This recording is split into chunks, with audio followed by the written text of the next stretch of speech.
Well, welcome to another episode of National Divorce Talk Raw. We finally got it all together. This is the famous episode we were warning you was going to come, where a bunch of Californians are going to talk about why Texas independence is reasonable. I know that's something you don't typically see because we're liberals and they're conservatives, but we know their other movement and we've known them for a few years. So yes, California, Calexit took it upon ourselves as the only California secessionists to attack the article that attacked Texas secession. We'll explain how it's just propaganda and garbage, and it's basically the system scared because the real Texas secessionists are taking off and doing well. And when you're going somewhere, the system attacks you with garbage. And that's what this article did. So we're going to show you that the article attacking Texas secession is total garbage. The arguments are garbage. And that just proves the point. Why make an article with not accurate talking points attacking Texas secession unless you're scared that Texas secession will happen? Coming up, but first,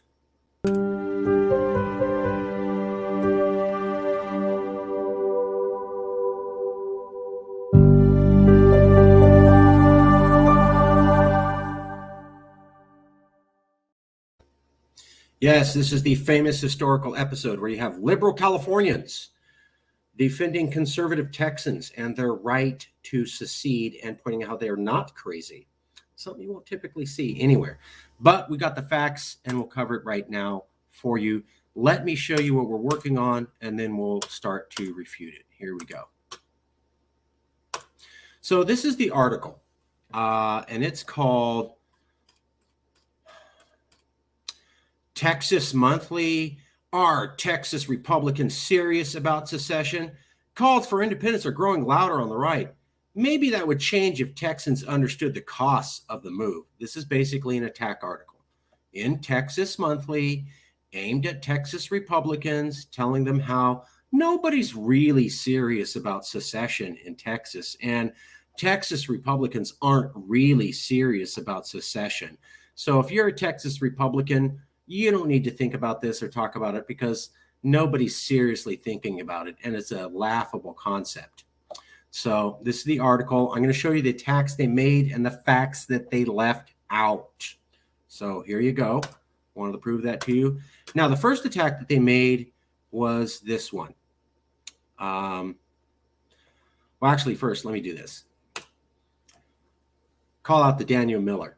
Daniel Miller is the leader of the Texas nationalist movement, and he said in this article, given the ridiculous circus coming out of Washington, D.C., the number of people who at least want a chance to vote on it increases every day.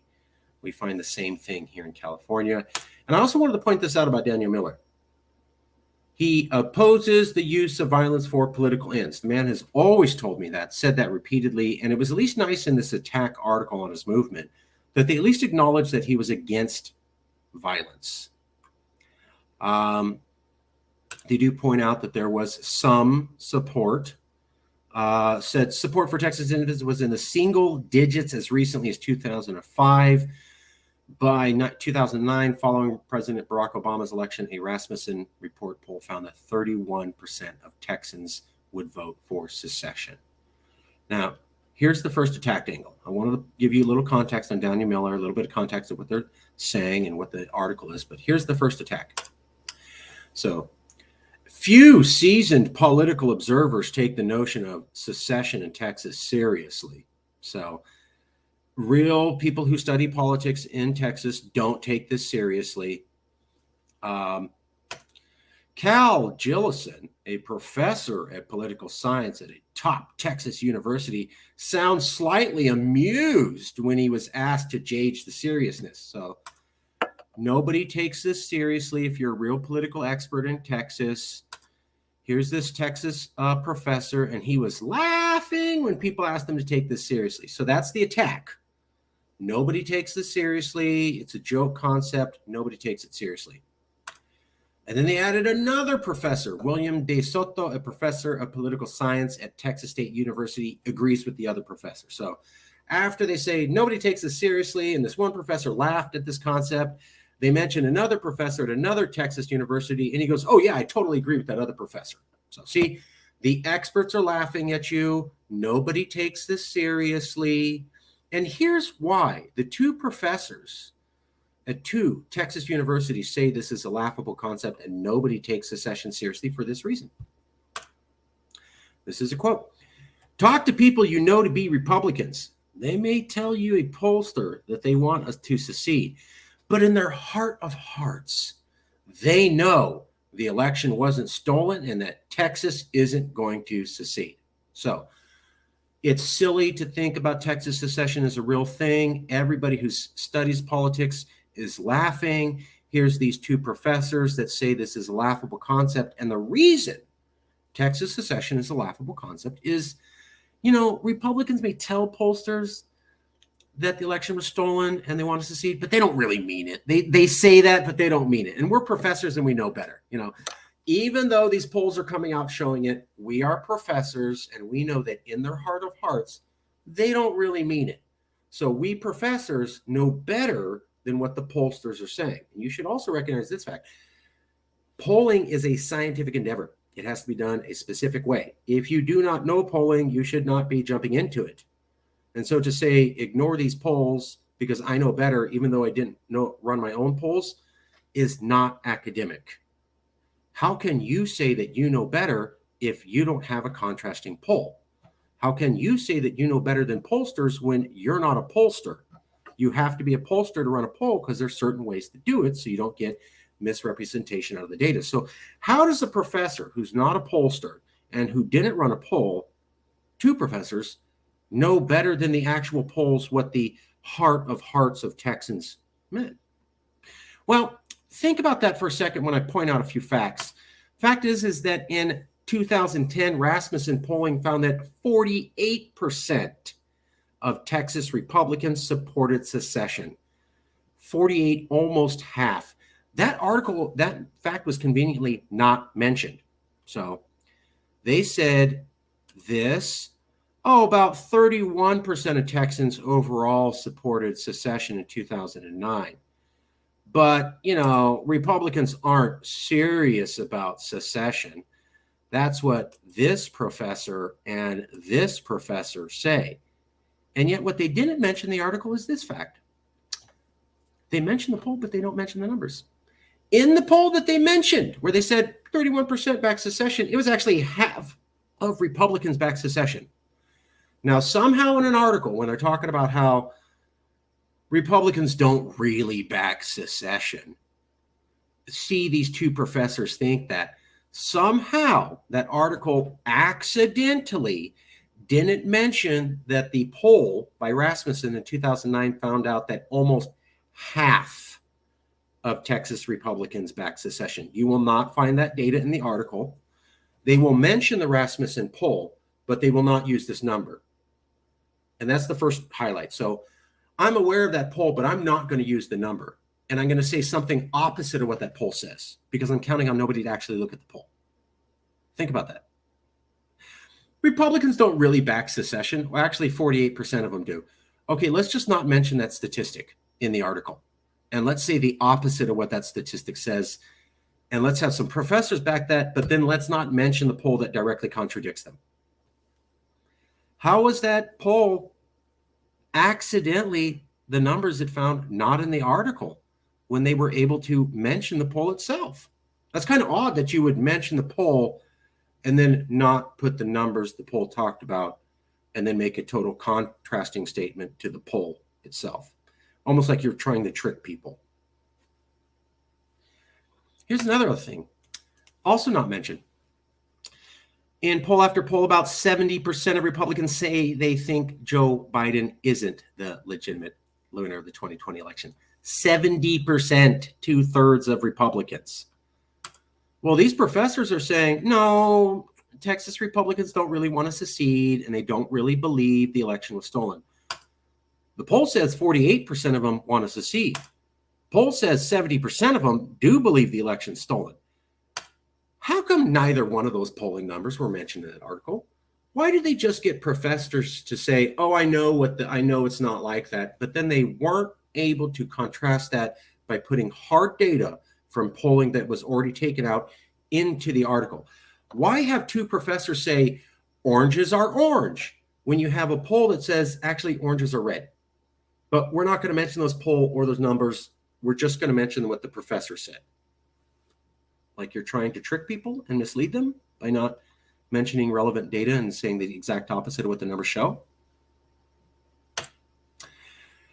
Not done, though. Attack Gilson. Professor Gilson notes the Supreme Court didn't allow the kind of referendum that's called for in the Texas GOP's platform in the Biderman bill. Texas has it backwards, Gilson said. It's not Texas doing a referendum. It's the other 49 states that would have to agree and not agree to let us leave. So Professor Gilson says that even though Texas got a referendum legally and through the proper channels to have a vote in Texas for secession, they're idiots for doing that. Because if you want to secede, you have to get permission from the other 49 states. That's what Texas versus White, the Supreme Court ruling on secession, the only one out there, said. It is true that Texas versus White is the only Supreme Court ruling on secession, and that it does say you have to get consent of the other states. However, here's a fact not mentioned by this professor. Under international legal precedent, you have to have a domestic vote first to prove your people want to leave before you can approach the larger political body to ask them to leave. So Catalan had a vote amongst Catalonians to see if they wanted to leave before they approached the Spanish government. England had a vote on Brexit before they approached the EU. Scotland had a domestic vote on if they wanted independence before they asked England for a larger vote. So you cannot secede even without first having a domestic vote. You have to have a domestic vote amongst your people showing they even want to secede. Then once you have proof that this is what your people want, you can go to the larger political body and negotiate or argue or sue for secession. Somehow, this professor of political science was not aware of international legal precedent and got it backwards when attacking them. I want to repeat. Here's this professor, and they says, well, Texas had a referendum amongst Texans to see if they wanted to secede. Stupid idiots. You can't do that. You have to get the other 49 states to allow you to secede. Well, actually, professor, you have it wrong. You have to do both. You have to have a domestic vote to show your people want to secede before you can approach the larger political body and ask for permission. Somehow this professor wasn't aware of international legal precedent when we look at every successful secession movement in the last 20 years, and yet they're holding themselves as an expert and a political science professor. So they said, Texas, you got it wrong. You don't need a referendum. You have to get permission from the other 49 states. Wrong. Under international legal precedent and the way everybody on planet Earth is doing it, you have to get a domestic vote first and then go for permission from the larger legal body. How come that professor didn't know that? How are you a political science professor and you don't know the process for how secession happens around the world in the last 20 years and you're held up as an expert and the newspaper can't mention, well, actually Texas is doing it the way that every other peaceful secession movement's doing. Somehow that didn't make it into the article, that there is a legal form based upon international precedent and Texas is following that in contrast to what the professor says. Somehow this fact that's been known for 2 decades and highlighted with Brexit, that's at least 2 years old, was not mentioned in this article. Weird how they accidentally didn't mention that key fact. Here's another tech. Texas was receiving more money from Washington each year than what it was contributing. Obviously, therefore, if Texas secedes, they'll have to raise taxes. So Texas hates taxes. They want low taxes. Well, Texas, if you want to secede, you're going to have to raise taxes because you're a gigantic donor state who receives so much federal money, you can't survive. That's what the experts say, and that's what that article said. Well, turns out we found contrasting statistics. It took us about 12 seconds on the internet. I don't know how they couldn't find this, but fact, Texas dependency score is 21.2 out of 100. The second lowest among its adjacent states with Arkansas. So Texas is the second least dependent on the federal government. That's from a study this year. Same study, according to Money Geek, just over a quarter of Texas budgetary revenues come from federal monies, and its tax dollar return is 88 cents for every dollar. So this says Texas is a donor state and does not receive back the fair federal allotment that it actually pays for. And it actually says Texas is the second least dependent on the federal government. How did this article and these professors get it so wrong? Texas receives more from Washington than it gives. Texas is more federally dependent. Actually, Texas is the second least federally dependent one in all of America. And actually, Texas is a donor state. So how do these contrasting statistics, which were made by an accounting firm this year and by the official comptroller of Texas, not get mentioned in this article? So the official comptroller of Texas points this out, and yet his study, which was done this year, doesn't go into an article by Texas Monthly. Think about that for a second. You have a Texas official saying the exact opposite of what this article says, and they can't mention that a Texas official did that and that they did it recently. Interesting. Interesting how they could accidentally forget that. Why were the professor's statements directly contradicted by an actual expert in accounting? And why was this contrasting information never mentioned in the article? That's weird. Here's another attack. Among the most pressing is that if you were a secession, if you were to leave in Texas, how do you replace Social Security and Medicaid? All those old people will lose Social Security and Medicaid. Actually, they won't. So here's a fact. Social Security is sent to you anywhere in the world as long as you have not renounced your U.S. citizenship. You can have dual citizenship. You could be a Korean citizen who's also an American citizen and is living in Korea, and you will get your Social Security check. You know how we know that? Because it's the law, and it's been the law for decades. So unless the people of Texas secede and say, I don't want to be an American citizen and I renounce the concept of dual citizenship, which is an option, then and only then they would lose their Social Security. How come that fact wasn't mentioned at all? Also, let's take a look at Medicaid. You may be dropped from enrollment in the Medicaid plans if you do not keep a U.S. state residence. Individuals who are entitled to Medicaid and leave the United States are still enrolled in the Medicaid program. So if you leave America, you're still in Medicaid.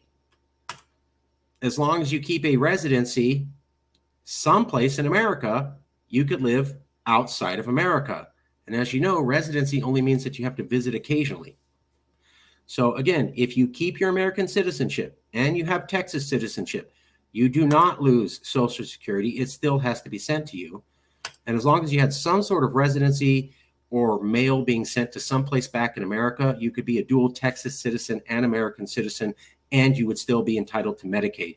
And that's the law.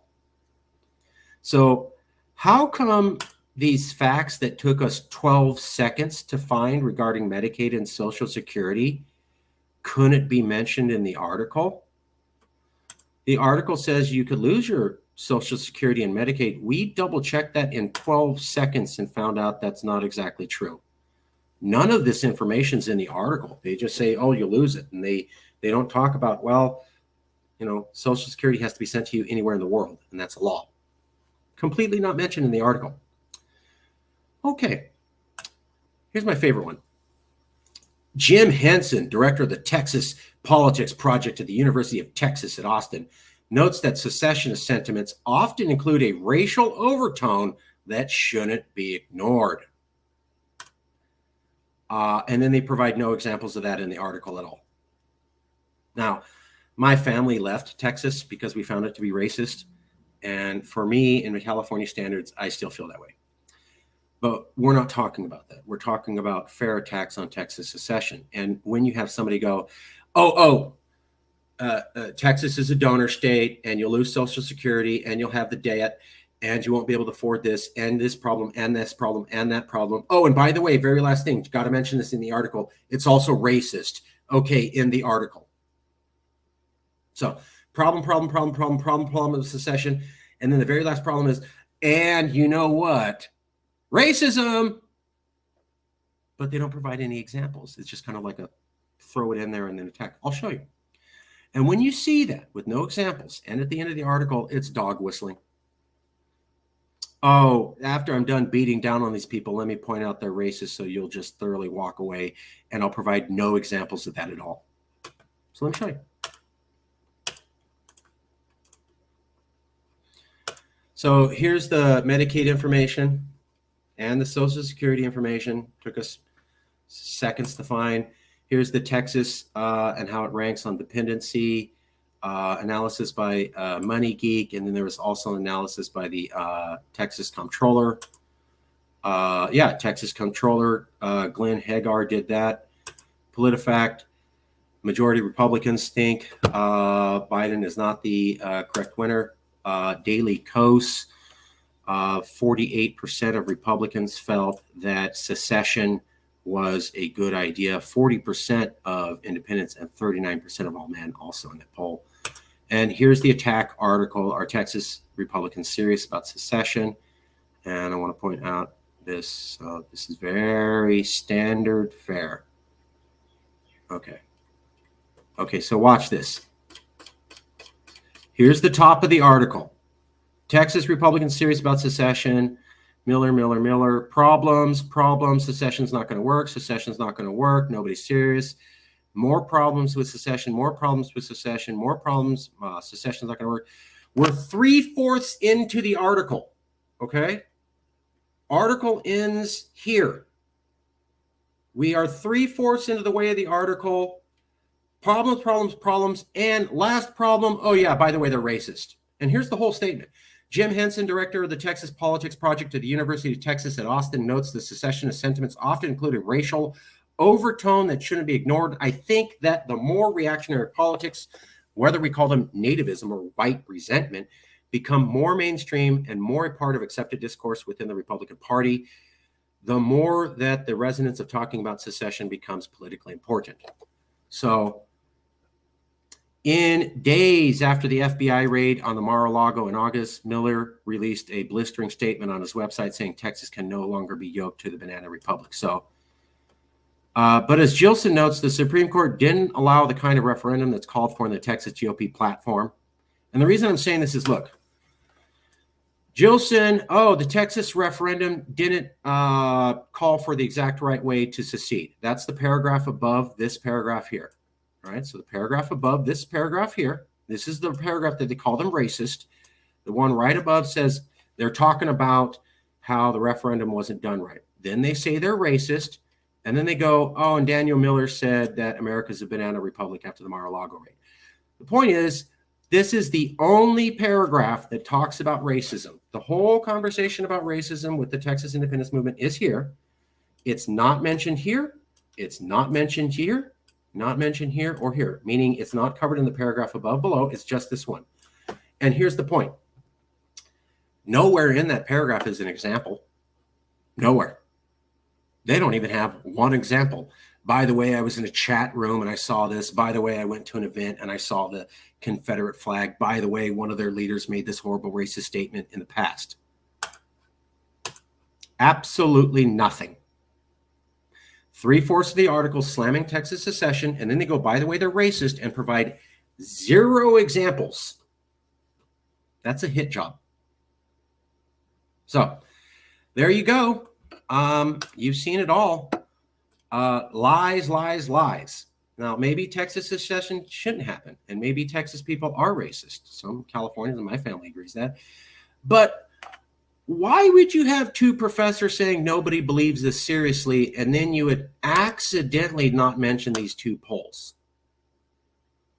And then why would you say that you can't leave the way Texas is pursuing when actually it matches the way the entire rest of the world is doing it with legal precedent, but you can't mention that at all in your article? And why would you say that Texas is dependent when actually a poll by the Texas Comptroller and Money Geek, an accounting firm, show that Texas is the least dependent on federal government and actually is a donor state? And how come you couldn't mention those two articles in your article? And how come you couldn't get it right on Medicaid and Social Security when it took us about 12 seconds to find that? So why is it that you have these experts say these things and then you can't provide relevant numbers that were taken recently? And why do you have these experts make other criticisms with no examples? And why do you have the experts say things that are directly contrasted with 12 seconds of internet search? And why do you have the experts say things that don't match international legal precedent that's been covered by world news? You're skipping a lot of key information. You're not listing a lot of key relevant facts relevant to the discussion. It's almost like you want to have a one-sided conversation and make sure that key relevant facts simply weren't included in the article as you slam Texas. Think about that.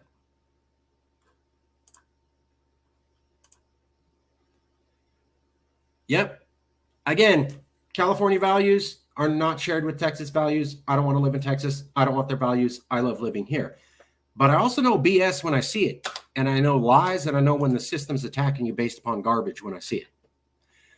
Why don't you attack those people with facts and have a real debate instead of a made-up fake debate where you control all the numbers and mislead people? That doesn't seem like you're actually being honest to Texans. That's just one Californian's opinion. By the way, my family was Tejano, and they were from Dumas, near Amarillo. See you later.